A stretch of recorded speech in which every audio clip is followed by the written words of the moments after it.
तो दोस्तों आज की कहानी की शुरुआत वेरोनिका नाम की एक बहुत ही खूबसूरत लड़की को दिखाते हुए होता है जो अपने एक दोस्त के साथ अपने भाई को रिसीव करने के लिए जा रही थी क्योंकि उसका भाई काफी लंबे अरसे बाद अपने टाउन में वापस लौट कर आया था। अब यहाँ पर वेरोनिका स्टेशन पर अपने फ्रेंड के ब्रदर से मिलने के बाद जब उसे देखती तो उसे पहली नजर में ही उससे प्यार हो जाता है। यहाँ हम वेरोनिका के फ्रेंड के भाई का नाम मार्को जान पाते हैं और तभी से वेरोनिका अपने और मार्को की शादी के सपने देखने लगती है।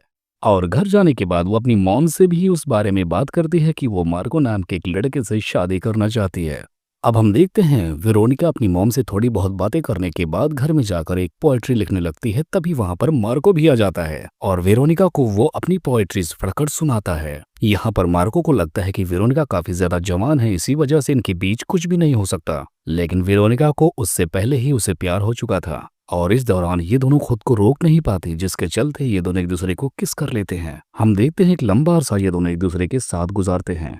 अब हम देखते हैं एक दिन का वक्त दिखाया जाता है जहां पर मार्को की बहन की शादी थी और यहाँ पर वेरोनिका भी आई थी। लेकिन वो देखती है कि मार्को की बहन की जिससे शादी हो रही है वो आदमी काफी ज्यादा बूढ़ा है। ये बात जब वो मार्को से आकर पूछती है तब मार्को बताता है कि ये हमारे लिए मायने नहीं रखता, कि ये मायने रखता है कि वो कितना अमीर है, इसीलिए इतना सब कुछ चल जाता है। अब इधर हम देखते हैं मार्को और वेरोनिका को एक दूसरे के साथ उसके डैड देख लेते हैं और मार्को के डैड ये बात समझ जाते हैं कि ये दोनों प्यार में पड़ गए हैं। लेकिन उसके डैड मार्को के पास आकर बोलते हैं कि तुम कभी भी उस लड़के से शादी नहीं कर पाओगे क्योंकि वो एक गरीब खानदान से आती है। ये सब सुनकर मार्को को अच्छा तो नहीं लगता, लेकिन इसके अलावा कोई और रास्ता भी उसके पास नहीं था। अब हम देखते हैं अगली बार जब मार्को वेरोनिका से मिलता है तब वो उसे बता देता है कि इनकी शादी कभी नहीं हो सकती क्योंकि वो अपनी फैमिली के खिलाफ जाए इतनी उसमें ताकत नहीं। मार्को के मुंह से ऐसा सब कुछ सुनने के बाद वेरोनिका अपने घर पर जाकर बहुत रोती है। इसी बीच वेरोनिका की मॉम आकर उसे शांत करती हैं क्योंकि उन्हें इसके बारे में पहले से ही पता था कि यहाँ का माहौल कैसा है। यहाँ पर उसकी मॉम उसे समझाती हैं कि तुम्हें उसके चक्कर छोड़कर तुम्हें अपने घर गृहस्थी में ध्यान देना चाहिए। अब यहाँ पर वेरोनिका की मॉम उसे एक ऐसा काम करने के लिए कहती हैं जिसके लिए वो तैयार नहीं थी, यानी वो उससे धंधा करवाना चाहती थी। लेकिन कुछ दिन और चलने के बाद वो इतनी मजबूर हो जाती है कि उसे ऐसा करना ही पड़ता है, जिसके बाद अब उसकी मॉम खुद उसे ट्रेनिंग देती है कि किस तरह से नौजवान लोगों से लेकर बूढ़ों तक को अपने जाल में फंसाना है, यानी उन्हें अपनी खूबसूरती का एहसास दिलाना है ताकि वो खुद तुम्हारी तरफ खींचे हुए चले आएं। अब कुछ वक्त गुजर जाता है जिसके बाद हमें दिखाया जाता है कि वेरोनिका एक बहुत ही रईस आदमी के साथ उसके घर पर पार्टी में होती है और हम देखते हैं इसी पार्टी में मार्को भी आया होता है। मार्को को जब पता चलता है कि वो एक प्रेस्टिट्यूट बन चुकी है यानी धंधे वाली, तो उसे काफी ज्यादा बुरा लगता है। जब मार्को वेरोनिका से जाकर पूछता है तब वो बोलती है कि वो एकदम फ्री है, बस उसे अपने हर काम की कीमत चाहिए, वो किसी के साथ कुछ भी जाकर कर सकती है। अब उसके कुछ दिन बाद दिखाया जाता है कि मार्को की एक बहुत ही रईस लड़के के साथ शादी हो जाती है जिसकी वजह से उसे अपने काम में काफी प्रमोशन भी मिलता है। अब हम देखते हैं वेरोनिका एक जगह पर होती है जहां पर वो अभी पोएट्री सुना रही होती है। तब तक वहां मार्को के कुछ दोस्त आते हैं। उन्हें वेरोनिका की सच्चाई पता थी, इसलिए वो उसका मजाक उड़ाते हैं और बोलते हैं कि तुम्हें हमारे साथ ऐसा करने में क्या जाता है। लेकिन वेरोनिका उनके साथ कुछ भी धंधा करने से मना कर देती है। अब इन दोनों की बहस इतनी आगे निकल जाती है कि ये मारपीट में बदल जाती है और अब मार्को का दोस्त वेरोनिका को मारने ही वाला था। तब तक मार्को आकर उसे बचा लेता है।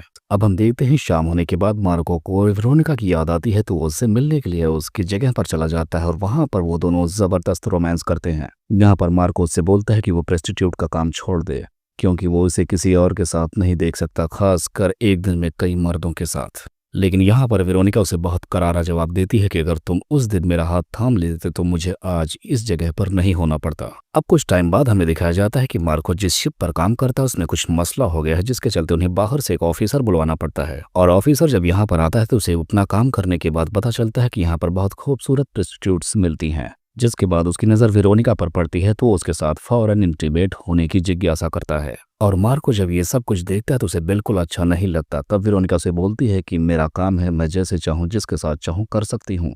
कुछ वक्त के बाद हम देखते हैं मार्को एक वॉर में चला जाता है जिसके बाद इधर वेरोनिका जो है वो अपने इंटीमेट हुए मर्दों की वाइफ को बुलवाती है, यानी वो जिन लोगों से इंटीमेट हो चुकी थी उन लोगों की पत्नियों को बुलवाती है और उनसे पूछते कि आखिर तुम लोग अपने मर्द को कैसे सेटिस्फाइड करते हो। और वेरोनिका और औरतों को सब कुछ समझा देती है। कुछ टाइम बाद दिखाया जाता है कि एक खतरनाक महामारी आती है जिसमें बहुत सारे लोग मारे जाते हैं, लेकिन इस वजह से शहर के लोग सोचते हैं कि ये बीमारी सिर्फ प्रेस्टिट्यूट की वजह से हुआ है, यानी उनके अवैध संबंधों की वजह से। उन्हें लगता है कि ईश्वर उनसे नाराज हैं, इसी वजह से इस शहर की सारी प्रेस्टिट्यूट को अरेस्ट कर लिया जाता है। इधर हम देखते हैं मार्को अब लौट कर आता है तो उसे पता चलता है कि वेरोनिका तो ठीक है, लेकिन उसकी मॉम की उस बीमारी के चलते मौत हो चुकी है। वेरोनिका अकेली बदहाल अपनी जिंदगी जी रही थी। तब मार्को उसे संभालता है। कुछ टाइम बाद हम देखते हैं चर्च के लोग वेरोनिका को भी अरेस्ट कर लेते हैं। यहाँ पर ये लोग वेरोनिका पर केस चलाते हैं कि उसने अपने वश में सारे मर्दों को कर रखा था, और इस बात पर अगर वो अपना पाप कबूल करती है तो उस कोर्ट उसे छोड़ देगी। अब यहाँ पर मार्को उसे समझाने के लिए जाता है कि वो अपनी गलती मान ले, लेकिन वेरोनिका अपनी गलती मानने से इनकार करती है। वो बताती है कि अगर वो ऐसा करेगी तो वो अंदर से मर जाएगी। और अगले ही दिन कोर्ट में वेरोनिका बोलती है कि वो अपनी मदर की वजह से प्रेस्टिट्यूट बनी, और फिर धीरे धीरे उसे इसमें मजा आने लगा और अपनी जिंदगी को उसने काफी ज्यादा फ्री महसूस किया। लेकिन उसने आज तक किसी को वश में नहीं किया, बस जिस किसी को भी वो अच्छी लगी वो उसका क्लाइंट बन गई। अब कोर्ट इसकी ऐसी बात सुनकर उसे सजा सुनाने वाला था, लेकिन मार्को भी वहां पर खड़ा हो जाता है। वो बोलता है कि वो भी इसमें दोषी है क्योंकि उसने भी उससे प्यार किया है, उसका साथ दिया है, और जितने भी उसके क्लाइंट हैं सारे के सारे किसी न किसी वजह से उसे प्यार करते ही हैं।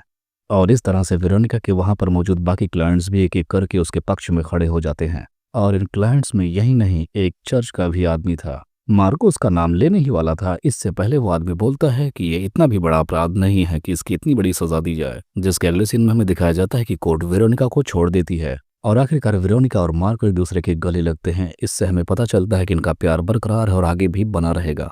और बस इसी को दिखाते हुए इस कहानी का यहीं पर एंड हो जाता है।